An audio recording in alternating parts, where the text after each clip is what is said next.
notre conscience perceptuelle, elle est toujours à analyser qu'est-ce que je fais, où je suis. C'est Damasio, dans les années 1997, qui a travaillé dessus et qui a montré que la conscience était là pour faire le lien entre le monde subjectif et objectif.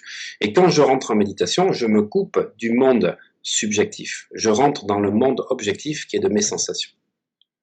Alors, soit j'accueille les sensations, ça c'est la méditation pleine conscience, soit je concentre mon attention sur une forme, un mantra, un souffle, une technique de respiration, et ça c'est la technique dont je parlais tout à l'heure des yogis hindous, qui est basée donc sur la méditation samatha.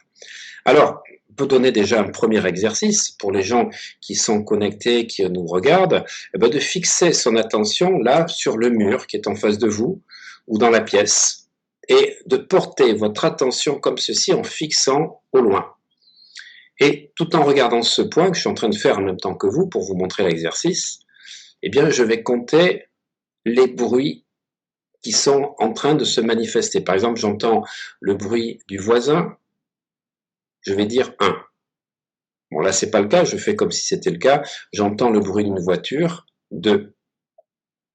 J'entends le bruit d'une télé à côté, 3. Eh bien, en fait, en portant mon attention sur l'extérieur et sur les bruits extérieurs, donc que ce soit visuel ou extérieur, je me coupe de ce rapport qu'il y a. Je suis plus dans mon état interne, je suis concentré sur quelque chose, et c'est ça qu'on retrouve dans la méditation samatha. Et si vous le faites, eh bien, vous allez voir qu'il n'y a aucune pensée. Aucune pensée ne vient en faisant cet exercice qui vous prend 2 à 3 minutes tous les jours et qui va vous permettre de développer votre attention, votre focalisation et surtout couper n'importe quelle pensée en 2 minutes.